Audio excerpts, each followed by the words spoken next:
pessoal, Educador Matheus na área, e hoje vamos iniciar mais uma série que meio que já se iniciou com um vídeo sobre o Pycnonemosaurus reverse, que vai ser o quê?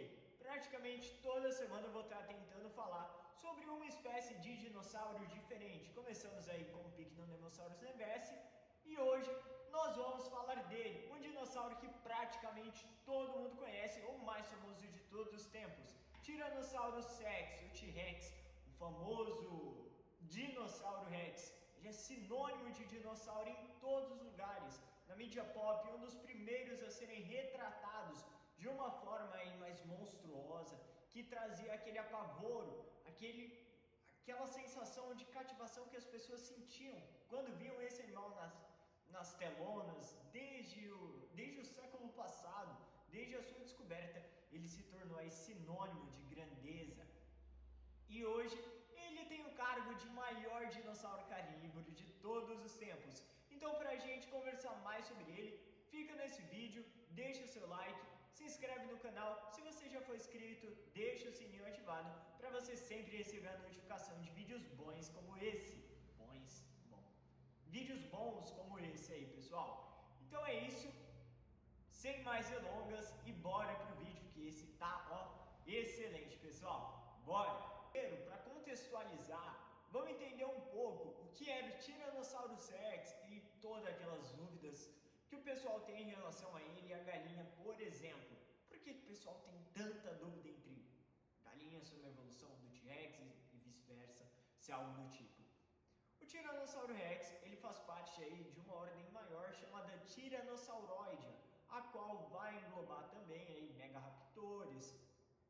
E eles fazem parte de uma família ainda mais abrangente chamada Maniraptoriformes. E Maniraptor que está dentro dessa família também. Que vai ser o quê? Vai dar origem a Tiranosauroidea, diversos serópodes aí, e incluindo a linhagem das aves, Aviália, que vai englobar Paleognata, e as neoaves, são as neornites. E tudo isso tem uma bagunça porque no meio desse rolo todo ali, na maioria dos cladogramas, colocam o Tiranossauro Rex, representando o clado Tyrannosauroidea, e do outro lado ali colocam o Aviália bem próximo. Então o pessoal acaba se confundindo, leigos, de uma forma de que as galinhas são uma evolução dos dinossauros, mas a evolução não funciona dessa forma, como as pessoas pensam, porque ela não é linear. A evolução ela está mais para uma teia, cada vez com mais ramificações entre ela mesma, dando origem aí a diversas espécies. Tanto que a própria palavra espécie sequer tem uma definição muito boa, porque não existem espécies, existem seres que estão sendo espécies. Então, por exemplo, nós temos aí a galinha. A galinha ela não é da espécie galinha, eu esqueci o nome científico delas, mas elas são, por exemplo, aí elas estão sendo galinhas. O humano, o Homo sapiens, ele não é um Homo sapiens, ele está Homo sapiens, porque com o decorrer do tempo ele vai se tornar cada vez mais aí, pode se tornar um ser completamente diferente, e é isso que aconteceu. Tanto que quando a linhagem lá das galinhas, por exemplo, teve sua origem no Cretáceo, elas ainda vieram no Jurássico, não foram no Cretáceo, isso mesmo, vieram muito antes aí dos primeiros tiranossauros que surgiram no mundo há 68 milhões de anos atrás, lá no período Cretáceo, na época Maastrichtiana. Vou até deixar escrito porque é um pouco mais difícil falar, é mais fácil do que escrever. Então vou deixar aqui, ou aqui, Maastrichtiano, que foi a época onde o Tiranossauro Rex viveu. Tanto que ele foi um dos últimos grandes terópodes a habitarem o planeta. Ele chegou a ver a queda do asteroide porque ele foi um dos últimos grandes terópodes a existir. Ele é sinônimo de força, robustez, porque ele foi o maior predador terrestre de todos os tempos. Ele poderia ultrapassar mais de 10 metros de comprimento com fóssil aí conhecido como Sui, sendo pressuposto que passava mais de 10 metros de comprimento, poderia pesar mais de 10 toneladas, ou seja, era um animal incrivelmente grande, pesado e robusto. Diferente do que a grande mídia mídia publica sobre ele, muitas vezes com aquele modelo igual de Jurassic Park, Jurassic World, que para a época estava sim acurado, era um dos modelos mais acurados que existiam, mas hoje em dia já sabemos que não é tão assim. Porque esse dinossauro que vocês estão vendo, a Rex da franquia Jurassic Park, ela é um animal magro, que mal passaria de 6 toneladas, por exemplo, com o rosto bem magrinho mesmo, com os ossos aparentados, e o que não era da feição da espécie. Por quê? Tiranossauro Rex, eles eram terópodes com um corpo em formato de barril, como vocês estão vendo aqui. As suas costelas, por exemplo, e a gastralha, eram bem num formato de barril mesmo, para conseguir lidar com aquele tanto de peso. Mas como que isso influenciava em ele se tornar o predador apex? Porque ele é sinônimo de predação. Embora algumas pessoas aí acabam dizendo que ele era carniceiro, mas eu te pergunto, quem vai recusar um jantar de graça? Ninguém, ainda mais a natureza. Por quê? Ele está passando ali, está andando, por exemplo, pelas passagens do Cretáceo, e encontra uma carcaça de tricerátopo. Primeiro de tudo, herbívoros, muitas pessoas acham que eles são fáceis de ser predados, mas não. O T-Rex ele poderia ter predado, ele pode predar tricerátomos, hadrossaurídeos, que são os dinossauros bico de pato, são enormes. Esses animais eles têm sim capacidade para se defender e não é tão fácil predar eles, embora o Tiranossauro Rex conseguisse e fazesse isso parecer fácil. Mas de fato, encontrar uma carcaça dando mole por aí é muito mais fácil do que você ter que gastar energia e predar um animal muito maior. Muitas das vezes aí existiam hadrossaurídeos que eram mais pesados do que o T-Rex e que ele poderia ter abatido esses animais. Então encontrar uma carcaça de um grande herbívoro era assim uma refeição muito boa, mas isso não faz dele com que ele se torne um necrófago, porque animais necrófagos se alimentam quase que 100% somente de animais e carcaças já em decomposição, o que não é o caso do T-Rex. Tanto que pode encontrar até mesmo vídeos pela internet de mamíferos atuais herbívoros se alimentando de carcaça, se alimentando de outros animais, mas isso daí também pode ser por estresse, são fatores como um animal que não é bem cuidado, ele está sob estresse, falta de alimentação adequada, por exemplo, então o animal está desnutrido, ele não tem o que comer, ele vai comer aquilo ali mesmo. Mas isso é só para citar que, em situações de necessidade, um animal ele pode se colocar a comer praticamente de tudo, ainda mais um carnívoro daquele ali que demandava uma energia muito grande para atividades básicas, embora ele tivesse um sistema respiratório muito eficiente, que eu vou falar mais para frente aí com vocês. Tiranossauro Rex, ele poderia pesar aí suas incríveis 10 toneladas ou mais, 12 metros de comprimento e mais de 3,5 metros de altura.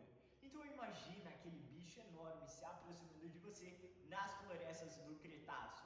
A sua força de mordida poderia ultrapassar mais de 57 mil newtons de força de mordida, o que daria aí mais de, vamos ver, daria praticamente mais de 4.000 quilos de força.